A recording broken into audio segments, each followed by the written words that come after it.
Para analisarmos a crise política, junta-se à conversa Francisco Teixeira, grande repórter do Diário Económico. Bom, obrigada, Francisco. Boa tarde. Boa O tarde. PEC vai mesmo amanhã a votos e tudo indica que será chumbado, só se os partidos mudarem radicalmente de posição.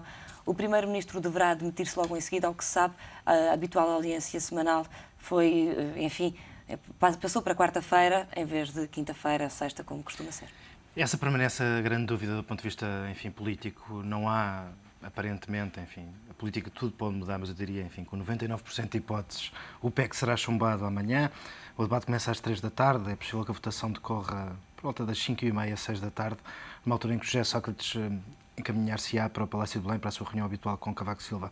E aqui permanece a dúvida. Vai o Primeiro-Ministro apresentar a sua demissão? Ele que tinha dito, na última entrevista que deu, que não teria nenhuma condição política para se apresentar na próxima cimeira, se o PEC fosse chumbado.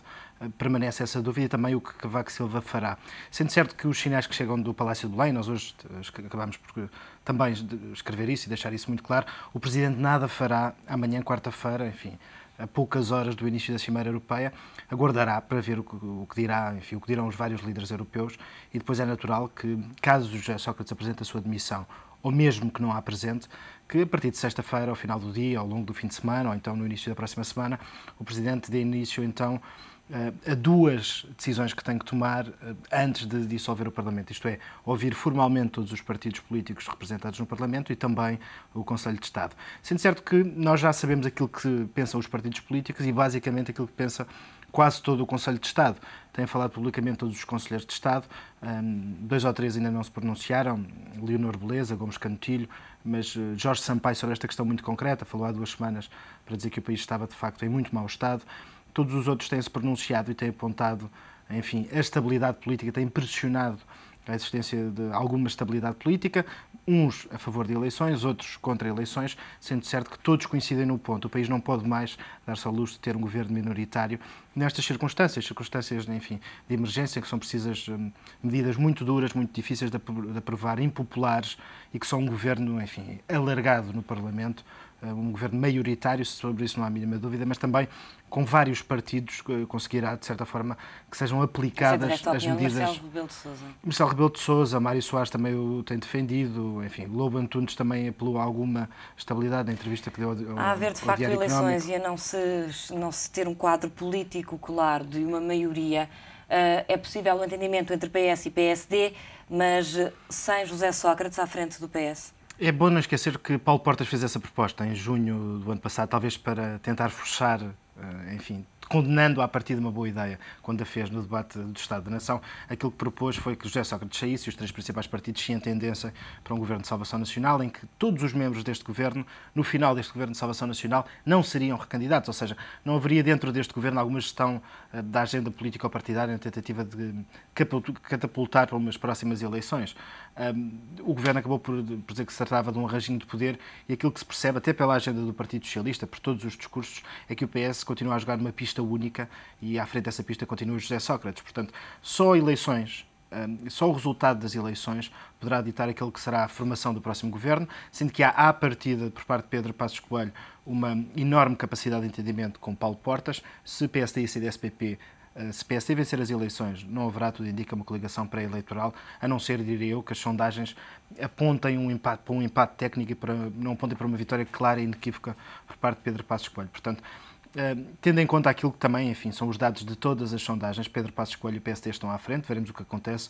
As campanhas ajudam-nos também a modificar e a plastificar muitas das ideias que, à partida, nós damos como absolutamente inquestionáveis. Veremos o que acontecerá, mas perante uma vitória de Pedro Passos Coelho nas próximas eleições, que a realizar-se será no final de maio, na melhor das hipóteses, o mais natural é que sejam já no mês de junho, haverá uma coligação pós-eleitoral entre PSD e CDS-PP.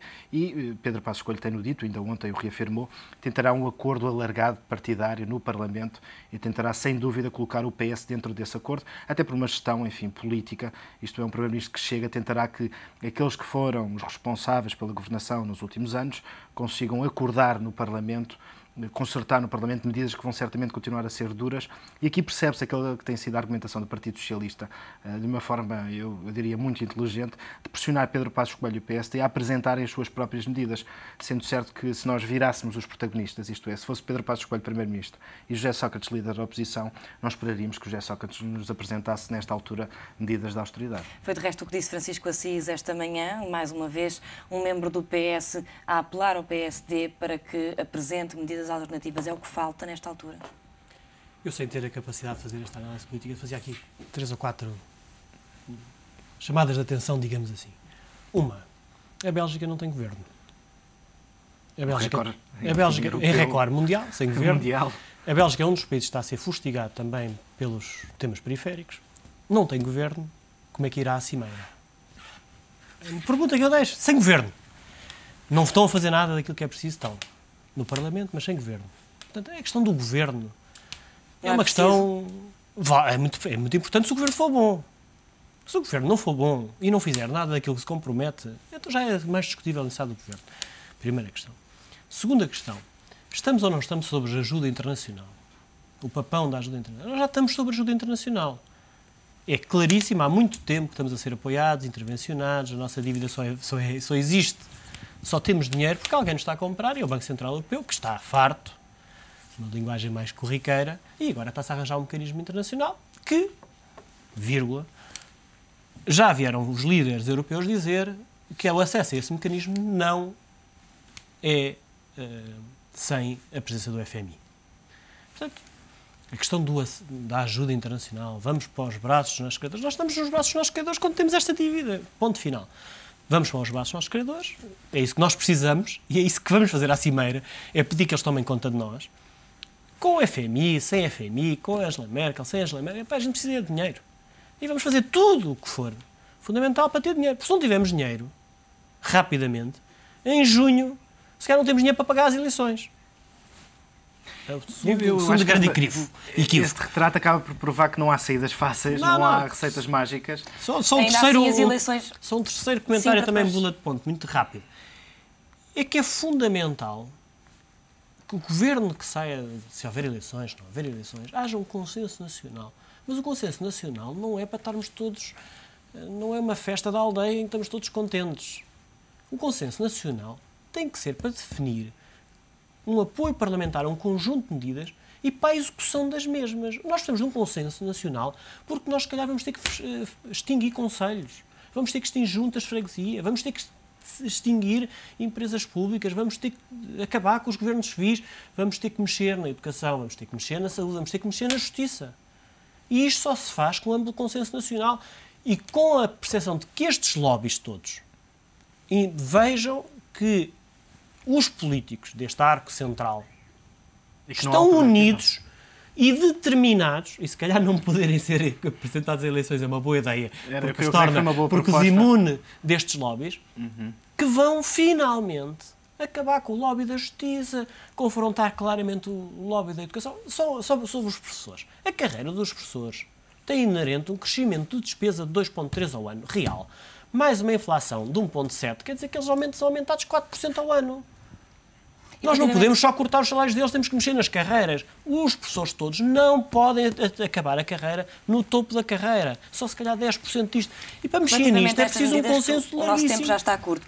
Ontem Jean-Claude Juncker disse que as medidas não são negociáveis. Que tipo de pacto é que o Governo terá feito com Bruxelas e, de facto, se o PSD for o Governo ou uma coligação alargada, terá de acatar estas mesmas medidas? Da minha experiência desse aspecto, os credores estão-se a borrifar para as medidas em concreto.